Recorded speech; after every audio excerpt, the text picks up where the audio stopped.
So the weather in Phoenix is the best part, but also the worst part of living here.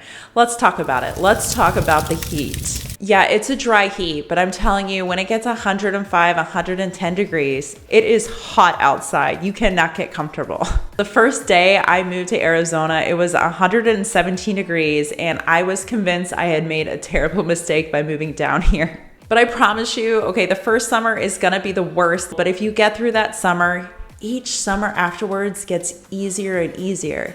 And then the rest of the time of the year is absolutely amazing. There are ways to make your summer more tolerable and enjoyable. We're gonna talk about that today. First, we're gonna talk more about logistics like prepping your AC, your car, managing your home. And then we'll get into more of the day-to-day living and how to keep your sanity during those hot months. So I know everyone says, oh, it's hot 3 months of the year, but your first summer here, it's gonna be more the 5-month period that's pretty hot. July is by far the hottest month. August is also really, really hot. Now the shoulder months, so May, June, and September, these months can be pretty spicy too. Now that I've lived here a few years, I find that I can still go outside and enjoy some outdoor activities during that time of year. But during your first summer, it's probably gonna be spicy. Like I said, you're probably not gonna want to spend a lot of time outdoors. Courtney, I'm a realtor from Real Broker, here to share with you all things Phoenix. Let's talk about your home first, particularly your AC units. So a lot of technicians recommend a tune-up in April before it starts getting super hot, just so everything's up to date, ready to go. Things you can do in preparation too is just changing out your air filter. It's very inexpensive to do. Not changing your air filter is actually a huge reason why AC units break down here in Phoenix. So you'll also want to go outside to your AC unit and check and make sure there's no debris. This is another huge reason why there can be breakdowns. Also, if you're buying a home, you definitely want to check and see how the AC unit is running. Typically, an AC unit lasts from 10 to 15 years. Of course, this is dependent on how it was maintained and what brand of AC unit you have. During your inspection period, definitely make sure the HVAC is thoroughly inspected, and that if you need to have upgrades or updates or even a new HVAC system, that you're taking care of that before you purchase and move into the home. You can think about is the insulation in your home. You can increase the insulation in your garage or your roof, and this will help keep costs down. SRP, which is our local utility company, they actually have a rebate program too, so you can connect with them. The link below with more information. Other thing too is we notice in our house whenever we use the oven, it does make the interior of our house quite a bit hotter. So often we try to cook either in the morning or use recipes that don't use the oven for an extended period of time. I know some people don't really mind at all. They just crank up the AC a little bit higher, but the oven is going to increase the interior temperature of your home. Ceiling fans will also do wonders in your house.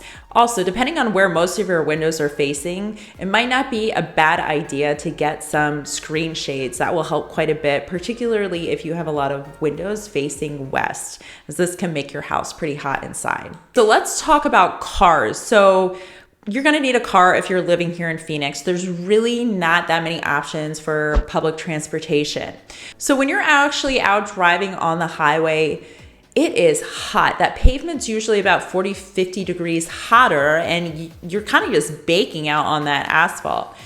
So we do see a lot of cars broken down on the side of the road during the summer, and I can tell you that is a bad day. You do not want to be out there. It's like when you're changing your AC units, it's not a bad idea to get a tune-up. Make sure all your fluids are full, particularly your coolant. Tire pressure, also make sure that your tire pressure is good, because we do hear a lot of flats happening when they're driving on the highway. Another thing too is it's not a bad idea just to keep a gallon of water or something in your car in case your car does break down, because I'm telling you, if it's 115 degrees, it is going to be considerably hotter on that highway if you're broken down on the side of the road. Sunshades are also a must wherever you're parking. And something that's kind of funny, you'll notice people get pretty competitive for the parking spots with shades, because it really, really does help significantly keep the interior of your car cooler. So let's talk more about day-to-day living. So one thing I do want to talk about is having some sort of water resource. Now, I know not everyone's going to want to have a pool. It does come with maintenance and expenses, but it's really nice to either if you don't have a pool, to have a friend that has a pool. A lot of HOA communities also have pools too, which is great. And then of course there are gyms and local community pools as well. The thing about pools is not all pools are refreshing. There are some pools that are only about 3-4 feet deep. And if they're exposed, that water is not going to stay cold. It feels more like warm bathwater. So you really want to go to a pool that is either covered, has some shade, or has like a diving pool, a deeper end. That will help the water stay cooler. Now, as far as other water resources, we do have the Salt River that comes through Phoenix. There's also a few lakes like Lake Pleasant. I'll be honest, I know some people will go out year round. I find that in the dead of summer, July, August, personally, it's too hot and the water's not very refreshing. But I do find those shoulder months like May, June, and September, it's a lot of fun to go out and explore at some of these water reservoirs. So the other thing too is you want to have a list of indoor activities that you can go enjoy. So typically we try to save a lot of these indoor activities for the summertime. There's a few great concert venues. You have Marquee, you have Valley Bar, you have Crescent Ballroom, Van Buren. These are great places to go during the summer, nice and cool. You have kids, there's the Children's Museum or the Aquarium, Odyssey Aquarium. We're also seeing a lot more venues like trampoline parks or bounce houses, 3D golf, glow golf, even a lot of climbing gyms. And I will say restaurants do a great job at keeping like patio areas or semi-outdoor areas nice and cool. They usually have a lot of misters. Sometimes they even have portable AC units. I mean, they want to keep their business going, so they will make it as comfortable as possible. That was actually pretty surprising to me because the thought of sitting out on a patio when it was hot out was not ideal. But some of these patios actually can be quite enjoyable. I will say every year, particularly as I get to August, I get a little antsy just because I haven't been able to spend as much time outside. I usually try to plan a few weekend getaways just to get away from the heat. You honestly don't need to go that far. Flagstaff is a great area. It's only about 2.5 hours north of Phoenix, 2 to 2.5. One thing I will say, if you're driving up on the 17th, if you're leaving Friday evening and coming back on a Sunday, there's going to be a lot of traffic. Other great areas, you have the Catalina Mountains down by Tucson, Show Low, which is a little bit further of a drive, about 4 hours from Phoenix.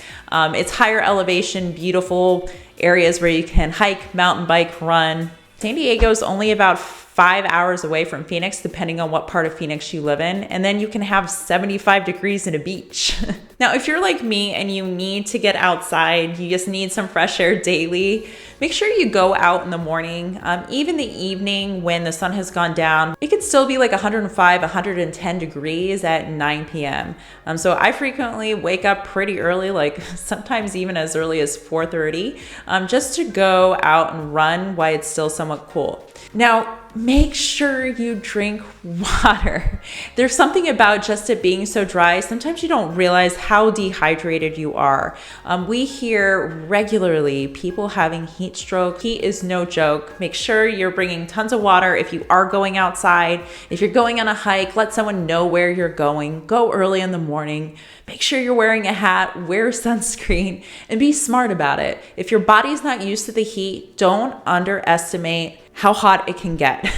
Now, if you're a pet owner, there are some things to be cautious about. I do have another video exploring more of what it's like to have a dog in Phoenix. This video would also apply to other pets as well, so check it out. I'll put the link below. Now, as I mentioned before, your first summer here is going to be the hardest, but get through it, survive. It will get easier.